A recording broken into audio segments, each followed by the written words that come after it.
¿Y si el nombre más odiado del cristianismo no hubiera sido solo un traidor? ¿Y si Judas Iscariote, el discípulo que entregó a Jesús con un beso, fue también una pieza inevitable dentro de una historia mucho más grande que él?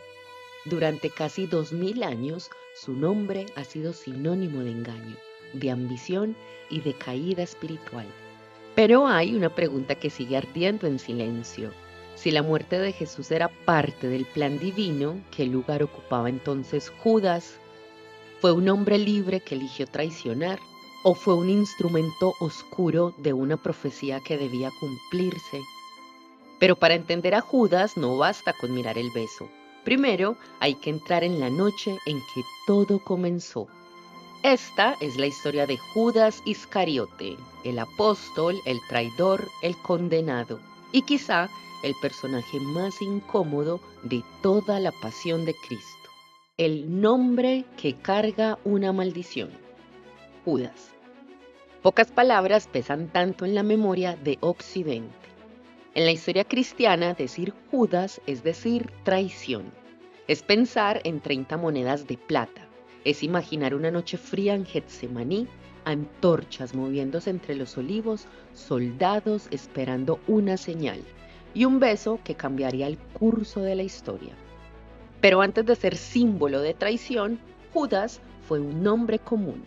Venía de Judá, una raíz hebrea vinculada a alabanza o agradecimiento. No era un nombre maldito, no era un nombre oscuro. En el siglo I, en Judea, podía ser un nombre honorable. Incluso entre los 12 apóstoles había más de un Judas. El apellido o sobrenombre Iscariote es más difícil. Algunas tradiciones lo relacionan con Keriot, una localidad de Judea. Si esto es correcto, Judas habría sido posiblemente el único de los 12 que no venía de Galilea. Eso lo convertiría dentro del grupo en alguien distinto, un hombre de otra región, con otra mirada, quizá con otro tipo de expectativas. Pero hay otras hipótesis. Algunos estudiosos han relacionado Iscariote con términos vinculados a los sicarios, grupos judíos radicales asociados a la resistencia contra Roma. Esta interpretación no es segura. No hay una prueba definitiva que demuestre que Judas perteneciera a un movimiento armado, pero la sola posibilidad abre una puerta inquietante. Y si Judas esperaba de Jesús no solo un maestro espiritual, sino un libertador político, aquí aparece la primera grieta, porque Jesús de Nazaret hablaba del reino de Dios, pero muchos en su tiempo soñaban con la liberación de Israel bajo el peso de Roma. Algunos esperaban un Mesías fuerte, visible, vencedor, un Mesías que expulsara al opresor. Y si Judas esperaba eso, quizá el verdadero conflicto comenzó mucho antes de aquella noche. Quizá comenzó cuando Judas empezó a sospechar que Jesús no iba a tomar el poder. En 2006, la Sociedad Nacional Geográfica publicó la traducción oficial del Evangelio de Judas, un códice copto del siglo IV, encontrado en Egipto en los años 70. Uno de los 12. Judas no fue un extraño que apareció al final de la historia. Ese detalle es esencial. Judas fue uno de los 12 apóstoles. Caminó con Jesús, escuchó sus enseñanzas, vio su cercanía con los pobres, los enfermos, los pecadores, los marginados. Compartió mesa con él. Participó de la comunidad más íntima del cristianismo naciente. Y según el Evangelio de Juan, tenía una función concreta. Llevaba la bolsa común del grupo, en otras palabras, administraba el dinero. Este dato ha sido interpretado durante siglos como una señal de confianza. Nadie entrega el dinero del grupo a un desconocido. Judas no era un enemigo infiltrado desde el primer día, era alguien dentro del círculo. Y eso hace que su historia sea mucho más perturbadora, porque la tradición más dolorosa no viene del enemigo declarado, viene de alguien que estuvo cerca. Los evangelios no nos dan una biografía completa de Judas. No sabemos con certeza dónde nació, cómo fue llamado, qué pensaba en privado, qué heridas arrastraba, ni cuándo empezó a separarse interiormente de Jesús. La escritura es sobria, nos muestra actos, no psicología moderna. Pero esa sobriedad deja un espacio oscuro. ¿Por qué lo hizo? Esa pregunta ha perseguido a creyentes, teólogos, historiadores y artistas durante siglos. El Evangelio de Mateo presenta el dinero como un elemento central, 30 piezas de plata. El Evangelio de Juan lo pinta como un hombre ligado a la codicia. Lucas y Juan introducen una dimensión espiritual todavía más inquietante. Satanás entra en Judas. Estas no son explicaciones idénticas, son perspectivas distintas sobre una misma sombra. Y aquí el misterio se vuelve más profundo. Si Judas fue codicioso, entonces fue un traidor vulgar. Pero si algo espiritual, oscuro y superior actúa a través de él, entonces la historia se acerca a un abismo mucho más difícil de mirar. Las 30 monedas. 30 piezas de plata. Según el historiador judío Flavio Josefo, que vivió en el siglo I y no era cristiano, 30 monedas de plata equivalían aproximadamente al salario de 4 meses de un trabajador común. No era una fortuna. Eso hace la traición todavía más perturbadora. Si Judas lo hizo por dinero, no lo hizo por riqueza, lo hizo por algo que cabe en su bolsillo. La cifra quedó grabada para siempre en la cultura cristiana. Según el Evangelio de Mateo, Judas fue a los principales sacerdotes y preguntó qué estaban dispuestos a darle si le entregaba a Jesús. Ellos le ofrecieron 30 monedas de plata. No sabemos con absoluta certeza qué monedas concretas fueron, pero el símbolo es más importante que la numismática. En el Antiguo Testamento, 30 piezas de plata aparecen como una cantidad asociada al valor de un esclavo en ciertos contextos legales. Y también tienen resonancias por el profeta Zacarías. Mateo no presenta esa cifra como un detalle casual, la presenta como cumplimiento de las Escrituras. Y esto es fundamental para entender el tema del video. En los evangelios, la traición de Judas no aparece como un accidente improvisado, sino como un acontecimiento que se integra dentro de un drama profético. Pero eso abre una pregunta incómoda. Y estaba profetizado. ¿Judas podía actuar de otra manera? Aquí hay que ser muy cuidadosos.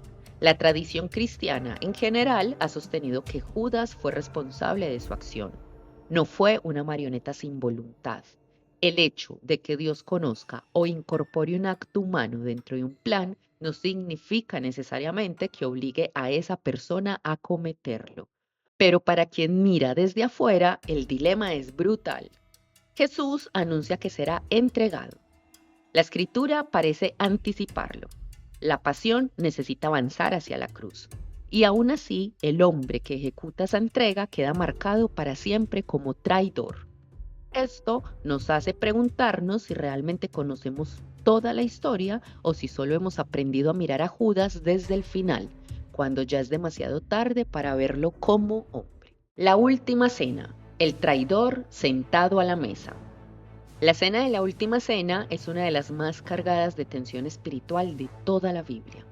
Jesús está con los 12, no está con multitudes, no está frente a enemigos, está en la intimidad de una mesa. Y allí dice algo que debió congelar el aire. Uno de ustedes me entregará. La traición no se anuncia en un campo de batalla, se anuncia durante una cena, entre pan, vino, miradas y silencio. Los discípulos no señalan inmediatamente a Judas. Según los relatos, se preguntan entre ellos. Algunos incluso dicen, ¿seré yo? Esa reacción es reveladora, porque muestra que la oscuridad de la traición no parece evidente para todos. Judas no llevaba un cartel en la frente. No era necesariamente el villano teatral que el arte posterior pintó una y otra vez. Estaba sentado con ellos, compartía la mesa. En el mundo antiguo, compartir pan tenía un peso profundo, era comunión, era confianza, era pertenencia. Por eso el gesto es tan doloroso. El que comparte la mesa será el que guíe a los que vienen a restar. El beso de Judas en Getsemaní funciona de la misma manera. Un beso era saludo, respeto, cercanía, pero esa noche se convierte en una señal. Ese es el horror espiritual de Judas. Convierte signos de amor en instrumentos de entrega. La mesa se vuelve preludio de la traición. El beso se vuelve contraseña. La amistad se vuelve puerta para la captura. Y aquí aparece una pregunta devastadora. ¿Judas traicionó porque dejó de creer en Jesús o porque creyó que podía forzar a Jesús a revelarse como el Mesías poderoso que él esperaba? No lo sabemos. La Biblia no lo dice. Y precisamente por eso el misterio permanece abierto. Antes de revelarte el final de su vida, dime en los comentarios, ¿crees que Judas pudo elegir otro camino? Getsemaní, el beso que partió la historia. La escena ocurre en Getsemaní, al pie del Monte de los Olivos. Jesús ha orado, los discípulos están agotados y la noche avanza. Y entonces llegan antorchas, armas, pasos. Judas no llega solo, llega con gente enviada por las autoridades religiosas. La señal ya estaba acordada. Aquel a quien besara, ese era Jesús. En una época sin fotografías, sin cámaras, sin documentos de identidad, identificar correctamente a una persona en la oscuridad no era un detalle menor. Judas conocía los lugares donde Jesús se reunía con sus discípulos. Sabía dónde encontrarlo lejos de las multitudes. Su cercanía era precisamente lo que hacía útil su traición. Esto es importante. Judas no entrega una doctrina, entrega una ubicación, entrega acceso. En el fondo, toda traición profunda funciona así. No destruye desde fuera, abre la puerta desde dentro. Y con ese beso Jesús es arrestado. Aquí la historia entra en el corazón de la pasión de Cristo. Juicio, condena, cruz.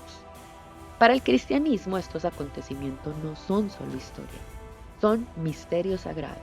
La muerte de Jesús en la cruz ocupa el centro de la fe cristiana. Por eso hablar de Judas exige respeto. No estamos ante una simple intriga política antigua. Estamos ante una herida espiritual que millones de creyentes han contemplado durante siglos. Mateo dice que se ahorcó. Los hechos de los apóstoles dicen que cayó de cabeza y se reventó. Son dos versiones dentro del mismo canon bíblico. No las reconcilio. Pero cuanto más central es la cruz, más incómoda se vuelve la pregunta. Si Judas no hubiera entregado a Jesús, ¿habría ocurrido la crucifixión de la misma manera? Y si no, ¿por qué la historia necesitó a Judas?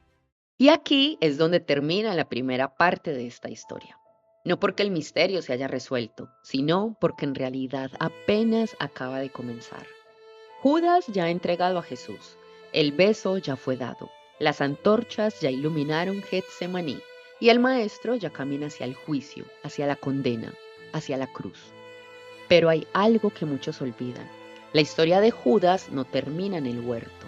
Termina con unas monedas arrojadas en el templo, con una frase desesperada.